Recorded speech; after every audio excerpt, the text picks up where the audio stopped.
ये सफेद भेड़िया इंसानियत को खत्म कर सकता है। सुनकर यकीन नहीं होता? कोई नहीं, इस वीडियो के अंत तक हो जाएगा। एक बार जरा इस वीडियो को देखें जिसमें आप 3 सफेद डायर वुल्फ यानी भेड़ियों को देख सकते हैं। पर सबसे ज्यादा शॉकिंग बात तो ये है कि इनको आज पृथ्वी पर जिंदा होना ही नहीं चाहिए था, क्योंकि आज से मिलियंस ऑफ ईयर्स पहले आइस एज में पृथ्वी पर मौजूद बड़े बड़े मैमथ जैसे जीवों का शिकार करने वाले ये मिस्टीरियस भेड़िए आज से 12,000 साल पहले ही पृथ्वी ने खुद मिटा दिए थे, पर फिर ये दोबारा से जिंदा हुए। लेकिन आखिर ये हुआ कैसे? लेकिन इनमें सबसे बड़ा सवाल ये है कि ये जो आपको दिखाई दे रहे हैं ये क्या वाकई में डायर वुल्फ ही हैं? और क्या इस तरह हम दूसरे एक्सटिंक्ट एनिमल्स जैसे कि डायनासोर्स को भी वापस ला सकते हैं? और ये जो साइंटिस्ट ने डी एक्सटिंक्शन करना शुरू किया है, इसके नतीजे क्या होने वाले हैं? क्योंकि ज्यादातर साइंटिस्ट इस टेक्नोलॉजी की डिस्कवरी को एक श्राप बता रहे हैं जो इंसानियत को आने वाले समय में हमेशा के लिए मिटा कर रख देगा। 10,000 years ago, a howl was lost to time.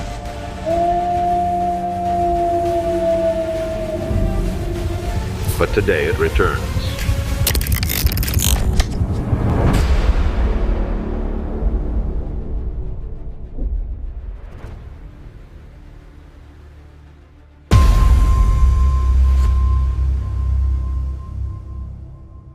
बीस 20,000 साल पहले बर्फ से ढकी एक ऐसी धरती जहां इंसान का नामो निशान नहीं था। सिर्फ जंगल थे और सफेद पहाड़ थे, और इन पहाड़ों पर राज किया करते थे डायर वुल्फ्स। ये नॉर्मल भेड़ियों से कहीं ज्यादा बड़े और कहीं ज्यादा खतरनाक थे। ये था प्लीस्टोसिन इपोह का समय, जो करीब 25 लाख साल पहले शुरू हुआ था और लगभग 12,000 साल पहले खत्म। डायर वुल्फ इंसानों से लाखों साल पहले से इस धरती पर मौजूद थे। उनका शरीर 80 किलो तक वजनी होता था। उनके दांत इतने ताकतवर थे कि वो हड्डियों का चूरा बनाकर रख दें। वो झुंड में रहा करते थे, परफेक्टली सिंक्रोनाइज्ड प्रीडेटर्स बनकर, और उनकी शिकार करने की रणनीति बिल्कुल सिंपल थी। पहले शिकार को चारों तरफ से घेरना, फिर उसका दम घोंटना, और फिर सब मिलकर उस पर टूट पड़ते थे। उनका हर हमला ऐसा हुआ करता था जैसे कि उन्होंने किसी युद्ध की ट्रेनिंग ले रखी हो। लेकिन वो सिर्फ एक शिकारी नहीं थे, वो इस धरती के डीएनए का हिस्सा थे। उनकी उपस्थिति इस धरती के लिए एक चमत्कार और एक वरदान के बराबर थी, क्योंकि वो जंगलों को बैलेंस रखा करते थे, बीमार जानवरों को पहले मारा करते थे। इससे पूरा इकोसिस्टम बहुत हेल्दी रहता था। लेकिन धीरे धीरे सब कुछ बदलने लगा। बर्फ पिघलने लगी, मौसम बदलने लगे, और उनके शिकार वो विशालकाय जानवर जैसे कि वूली मैमोथ, जायंट स्लॉथ और आइस एज के घोड़े एक एक करके गायब हो गए। अब सिचुएशन ये आ गई थी कि डायर वुल्फ्स भूख से तड़प रहे थे। उनकी ताकत, उनकी गुर्राहट, उनके ये नुकीले दांत किसी काम के ही नहीं रहे, और इस तरह शुरू हुई एक दर्दनाक process, extinctions of dire wolves. Dire wolves ये कभी जंगलों के राजा हुआ करते थे, लेकिन अब उनके झुंड छोटे होने लगे। समय बीतता गया और आखिरी डायर वुल्फ ने अपनी आखिरी सांसें ली, शायद अकेले, शायद बर्फ में दबी हुई एक सन्नाटे से भरी हुई पहाड़ी पर। ना शिकार, ना साथी, बस एक आखिरी सांस। और इसी के साथ पृथ्वी ने एक और प्राचीन प्रजाति को अपने इतिहास से मिटा दिया। लेकिन ये कहानी यहाँ पर खत्म नहीं होती। हजारों साल बाद जब इंसानों ने इस धरती को खोदना शुरू किया तो उन्हें कुछ मिला, कुछ हड्डियां और कुछ खोपड़ियां, और उन्हीं में छुपा हुआ था डायर वुल्फ्स का डीएनए। ये डीएनए बर्फ की परतों के नीचे हजारों साल से दबा हुआ था। और इसी दिन के साथ शुरू होता है विज्ञान का एक नया अध्याय, जो कुछ लोगों के लिए चमत्कार था लेकिन कुछ लोगों के लिए एक बहुत बड़ा श्राप। डायर वुल्फ्स की डीएनए फ्रेगमेंट्स साइंटिस्ट ने निकाली एक टूथ और एक एयर बोन से। वो फ्रेगमेंट्स इतनी छोटी थी जैसे किसी किताब के पन्ने जलकर राख हो जाएं, और वो पढ़े गए, डिकोड किए गए, और फिर क्रिस्पर जैसी टेक्नोलॉजी का इस्तेमाल करके उन जेनेटिक कोड्स को आज के मॉडर्न वुल्फ में एडिट किया गया। एक बहुत बड़ी जेनेटिक पजल को सॉल्व किया गया ताकि फिर से वो जीव सांस ले सके जो हजारों साल पहले ही मर चुका हो। कोलोसल बायोसाइंस नाम की कंपनी ने 3 पप्स पैदा किए, रोमुलस, रेमुस और खलीसी। दिखने में अलग अलग, व्यवहार में अलग अलग, और इनको देखकर पूरी साइंटिस्ट कम्युनिटी ने कहा कि ये है दुनिया के पहले डी एक्सटिंक्ट डायर वॉल्व्स। लेकिन इन तीनों पप्स के साथ एक सवाल ने भी जन्म लिया, क्या ये वाकई में डी एक्सटिंक्ट एनिमल्स हैं या फिर बस एक जेनेटिकली मॉडिफाइड इल्यूजन। और इससे भी बड़ा डरावना सवाल तो ये है कि अगर हम एक्सटिंक्ट प्रजातियों को फिर से जगा सकते हैं, जिंदा कर सकते हैं, तो क्या हम डायनासोर्स को भी जिंदा कर सकते हैं? क्या हम उन सभी जीवों को पृथ्वी पर वापस लाने वाले हैं जो एस्ट्रॉइड की टक्कर की वजह से एक्सटिंक्ट हो गए थे? क्या हम बोन्स और फॉसिल्स की मदद से दोबारा जिंदगी बना सकते हैं? और अगर हाँ, तो क्या वाकई में ये एक चमत्कार है या फिर ये है इंसानों के इस पृथ्वी से अंत की शुरुआत?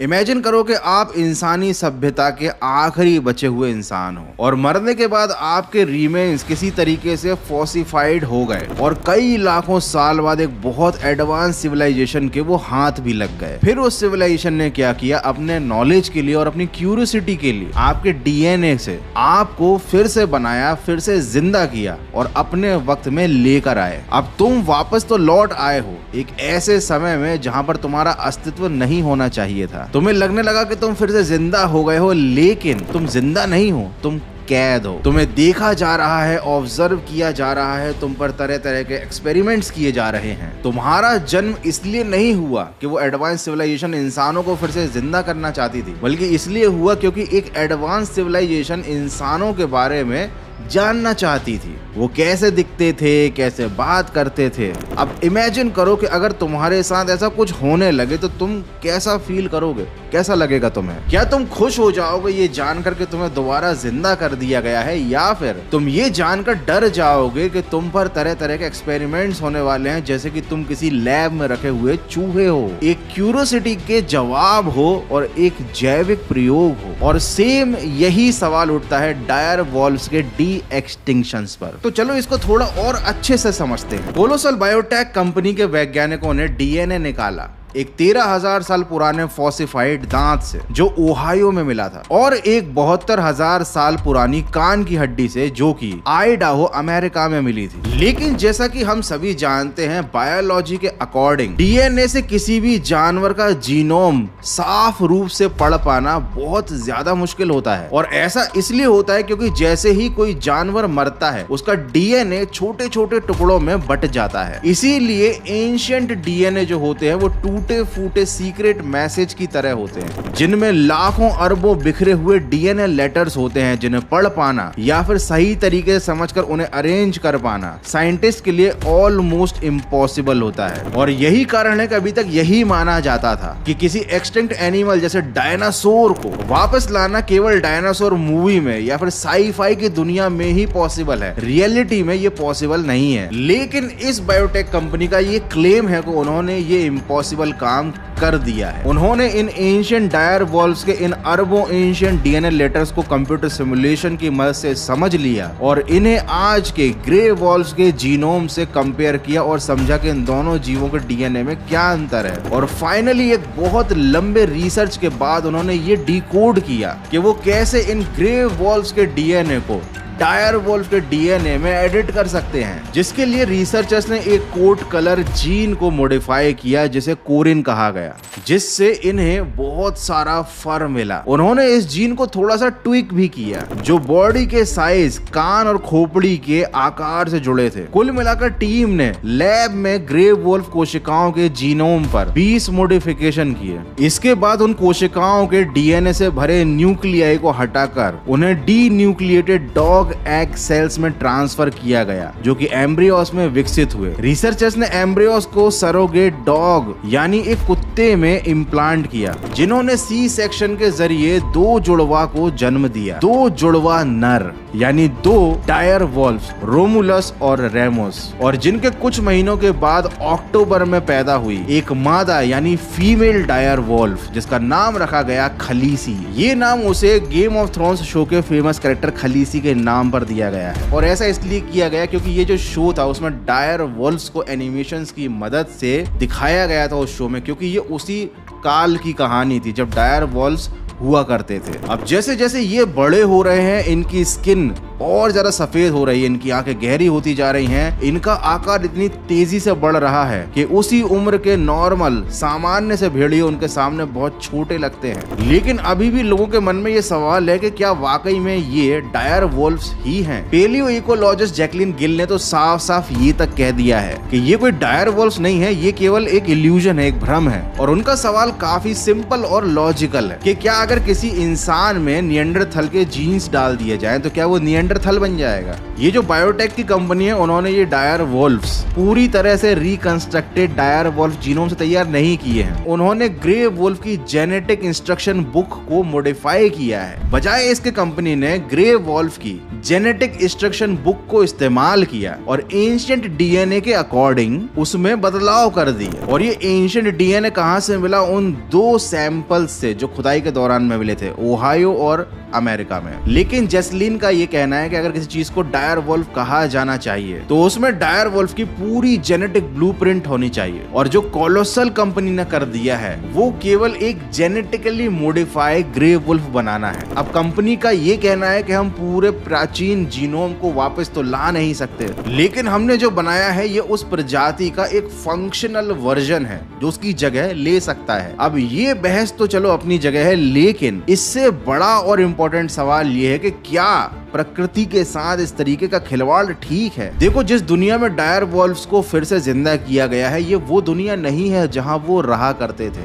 जिसके लिए वो बने थे। ना वो मौसम है, ना जंगल है, ना वो शिकार। हर चीज बहुत ज्यादा बदल चुकी है। और बहुत सारे वैज्ञानिकों का ये कहना है कि इस तरीके से डी एक्सटिंक्ट किए गए डायर वोल्फ्स को अगर खुला छोड़ दिया गया, बिना कंट्रोल के छोड़ा गया, तो वो इकोलॉजिकल बैलेंस को बिगाड़ देंगे, क्योंकि ये वो स्पीशीज है जिसकी इस दुनिया में कोई जगह नहीं बची है। और अगर इस चीज को पृथ्वी के इकोसिस्टम में फिर से डाला गया तो बैलेंस जरूर बिगड़ेगा, क्योंकि ये डायर वोल्फ्स कई मामलों में आज के जमाने में मौजूद प्रीडेटर्स जैसे टाइगर और लायन से कहीं ज्यादा खतरनाक और पावरफुल हैं। और इन एक्सटिंक्ट हुए डायर वोल्फ की वजह से आज के जमाने के जो जानवर मौजूद है, जो प्रीडेटर्स मौजूद है, शायद वो एक्सटिंक्ट हो जाएं, शायद उनका इस धरती से पूरी तरीके से खात्मा हो जाए। लेकिन कभी कभी मुझे ऐसा लगता है कि दुनिया तबाही की तरफ जा नहीं रही है, दुनिया को तबाही की तरफ ले जाया जा रहा है। डायर वोल्फ के साथ ये जो एक्सपेरिमेंट हुआ है ना, ये कई मायनों में क्रूअल एक्सपेरिमेंट है। लेकिन अब एक सवाल ये उठता है कि अगला कौन?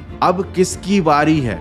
डोडो की, वूली मैमथ की, या फिर सीधे डायनासोर्स की? एंड डेफिनेटली जब डायर वोल्फ को फिर से जिंदा किया गया है तो डायनासोर्स को भी अपनी क्यूरियोसिटी के लिए जरूर जिंदा किया जाएगा। और अगर ऐसा हुआ तो क्या हम सिर्फ एक एक्सटिंक्ट एनिमल को वापस ला रहे हैं, या हम इस दुनिया में एक ऐसी नस्ल बना रहे हैं जिसे यहाँ होना ही नहीं चाहिए? क्या इंसान भगवान बनने की कोशिश कर रहा है? अब मैं तुम्हें इस वीडियो का सबसे ज्यादा डरावना पार्ट बताने वाला हूँ।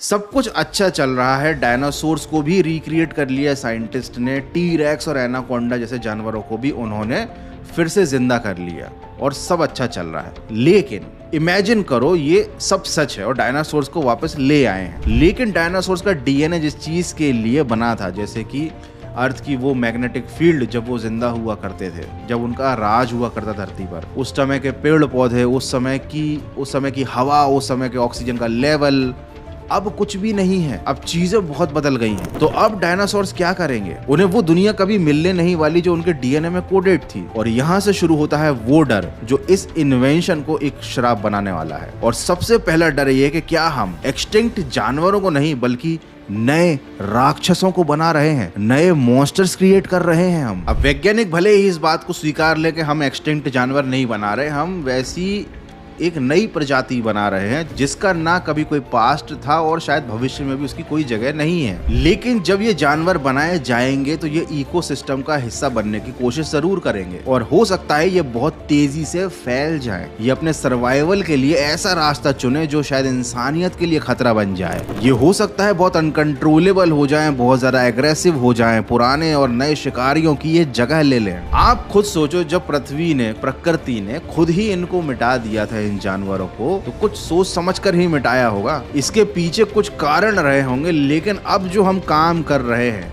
डी एक्सटिंक्ट जानवरों को फिर से जिंदा करने का ये पृथ्वी के नियमों को दी गई सीधी सीधी एक चुनौती है। हम इवोल्यूशन की घड़ी के कांटों को फिर से उल्टा घुमा रहे हैं और ये भूल जा रहे हैं कि हर रिवाइंड की एक बहुत बड़ी कीमत होती है। और इससे भी बड़ा डर तो ये है कि क्या इंसान भगवान बनना चाह रहा है। ये जो भी इन्वेंशन हो रहा है या आगे होगा, ये सीधे सीधे नेचर के नियमों को दी गई चुनौती है और ये इंसानों के डोमिनेशन का नेक्स्ट लेवल है। मतलब अब इंसान तय करेगा कि इस पृथ्वी पर कौन सी प्रजाति जिंदा रहेगी और कौन सी नहीं रहेगी। वो एक्सटिंक्ट हुए जानवरों को वापस ला सकते हैं और जो अभी एग्जिस्ट कर रहे हैं जानवर, शायद उन्हें वो एक्सटिंक्ट कर सकते हैं। मतलब ये पूरी प्रकृति का जो इकोसिस्टम है, जिस प्रकृति का इंसान हिस्सा था, अब उसे इंसान खुद कंट्रोल करेगा। पावर अब इंसान के हाथ में होगी कि अब जंगलों में कौन कौन सी प्रजाति के जानवर रहेंगे, ये फैसला इंसान लेगा। हम म्यूटेशन, क्लोनिंग, डीएनए एडिटिंग जैसे औजारों पर वो काम कर रहे हैं जो प्रकृति के हाथ में था। लेकिन ये ध्यान रखना चाहिए हमको कि प्रकृति किसी की गुलाम नहीं होती। वो कभी ना कभी अपना बैलेंस खुद से बना लेती है, चाहे वो अर्थक्वेक के जरिए हो, किसी पेंडेमिक के जरिए हो, किसी बड़ी महामारी के जरिए हो, क्लाइमेट क्राइसिस या फिर किसी इकोलॉजिकल रिबेलियन के जरिए हो। तीसरा और सबसे बड़ा डर है जो मुझे ऐसा लगता है पॉसिबल है, वो है ह्यूमैनिटी का खात्मा हो जाना।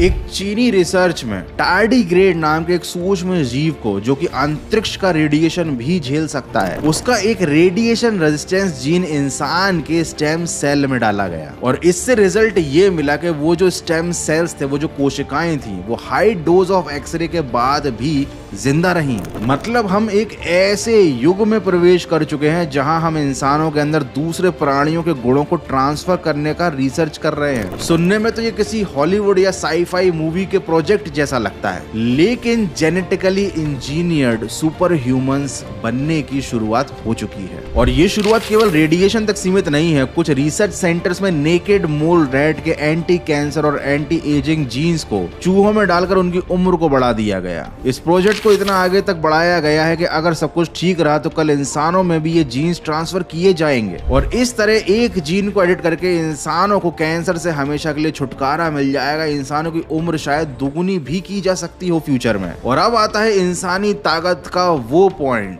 एक बहुत ही रेयर म्यूटेशन जिसे कहा जाता है मायोस्टैटिन जीन डिलीशन, जो मसल्स की ग्रोथ को कंट्रोल कर देता है। इसकी वजह से जीन में कुछ बारीक से मोडिफिकेशन की वजह से चूहों में और कुत्तों में बहुत ही अनबिलीवेबल मसल्स में चेंजेस देखे गए हैं और एक केस में तो एक इंसानी बच्चे पर भी इस म्यूटेशन को देखा गया है, जिसकी वजह से वो बहुत छोटी सी उम्र में ही अपनी उम्र के बच्चों से ज्यादा वजन उठा पा रहा है। तो सोचो कल को कोई बड़ी टेक कंपनी, बायोटेक कंपनी अपनी एक ऐसी सेना ही बना डाले जिसके हर सैनिक का जीन एडिट हो, सब में सुपर पावर्स हो अलग अलग तरह की, जिन पर ना रेडिएशन का फर्क पड़ता हो, जिनकी मसल्स ग्रोथ भी अपने हिसाब से कराई गई हो, उनके अंदर बहुत सारे जानवरों के गुण भी हों और उनकी सेना में कुछ ऐसे जानवर भी हों जो कि एक्सटिंक्ट हो चुके थे, जैसे कि टी-रेक्स। तो सोचो वो सेना कितनी खतरनाक होगी और वो जो कंपनी उस सेना को ओन करेगी वो पूरी दुनिया पर राज कर सकती है या शायद पूरी दुनिया से इंसानों का खात्मा भी कर सकती है। सुपर स्ट्रेंथ, रेडिएशन रेजिस्टेंस, बढ़ती हुई इंड्योरेंस, रिप्रोडक्टिबिलिटी, साइंस ने एक नई शुरुआत कर दी है और ये कोई कल्पना नहीं है। फ्यूचर में हम किसी इंसान को चीते की स्पीड दे सकते हैं, ईगल का विजन और क्रोकोडाइल जैसी स्किन भी दे सकते हैं। तो सोचो वो जो इंसान है जिसे ये सब मिलेगा, क्या वो इंसान रह पाएगा? मतलब ये कोई नई प्रजाति ही बन चुका होगा। हो सकता है फ्यूचर में हम अपने बच्चों के लिए खुद से चुनाव करें कि हमें बच्चे की ऐसी स्किन चाहिए, ऐसी आंखें चाहिए, ऐसे बाल चाहिए, उसमें ये क्वालिटीज, ये सुपर पावर्स होनी चाहिए। शायद ये नया बिजनेस मॉडल है भविष्य का। शायद भविष्य में नॉर्मल इंसान होंगे ही नहीं, होंगे तो वो गरीब लोग होंगे जो इन सब टेक्नोलॉजीज को अफोर्ड नहीं कर पाएंगे। मतलब सोचो दुनिया दो हिस्सों में बढ़ जाएगी, डिजाइन्ड ह्यूमंस और नेचुरल ह्यूमंस। और ये कोई कोरी कल्पना नहीं है, ये चीज की शुरुआत हो चुकी है। ये डायर वोल्फ वाला एक्सपेरिमेंट इन्हीं सब की शुरुआत है। भविष्य में लोग केवल पैसे से अमीर नहीं होंगे बल्कि शारीरिक और मानसिक रूप से भी कई गुना ताकतवर बनेंगे। एक सामान्य इंसान की, एक नॉर्मल इंसान की समाज में क्या जगह रह जाएगी, आप खुद सोच कर देखो। टेक्नोलॉजी इतनी एडवांस हो गई है कि वो हमें वैसी शक्तियां दे रही है जैसी देवताओं के पास हुआ करती थी। लेकिन सवाल यह है कि क्या हम तैयार हैं उन परिणामों के लिए जो उन शक्तियों के बदले मिलने वाला है? नॉर्मल सामान्य इंसान का एक्सटिंक्शन क्या सच में होने वाला है?